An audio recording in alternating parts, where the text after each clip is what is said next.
আমি যে বাড়িতে না যা আমার বউ আমার ডিভোর্স দিয়ে দিব। এবার ঈদে এত পরিমাণ অ্যাক্সিডেন্ট হয়েছে, ট্রেন, বাস, লঞ্চ, মানে এর আগে কখনো এত অ্যাক্সিডেন্ট আমরা দেখি নাই। তো মানুষ আসলে এত হুড়াহুড়ি পারাপারি করে আসার কিছুই নাই। তবে এখানে আসার পিছনে আরেকটা কারণ যেটা আমি দেখলাম খবরে, এক লোকরে জিজ্ঞেস করছে, মানে ট্রেনের ছাদে জায়গা নাই, এমন ভাবে গেদাগেদি করে বসছে। ওইখানে একটা লোকরে জিজ্ঞেস করতেছে যে ভাই এত পারাপারি করে যাওয়ার কি দরকার গ্রামে।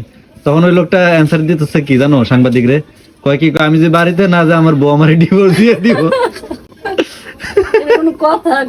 বউ যেন তালাক না দেয়, সেই জন্য সে বাড়িতে যাইতে বাধ্য হইতেছে।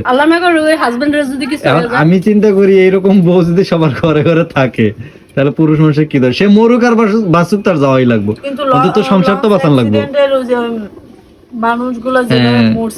সবচাইতে এইবার ঈদে সবচাইতে জঘন্যতম অ্যাক্সিডেন্ট হয়েছে লঞ্চের অ্যাক্সিডেন্টটা। মানে সারা বাংলাদেশ ভাইরাল এবং প্রত্যেকটা মানুষ এটা নিয়ে দুঃখ প্রকাশ করছে। এবং এই ভিডিওটা যেই দেখছে সবারই খারাপ লাগছে। মানে এত নৃশংস একটা মানে অ্যাক্সিডেন্ট এর আগে কখনো দেখিনি। ওটা বলতে পারলাম না, তবে খুবই খারাপ লাগছে বিষয়টা।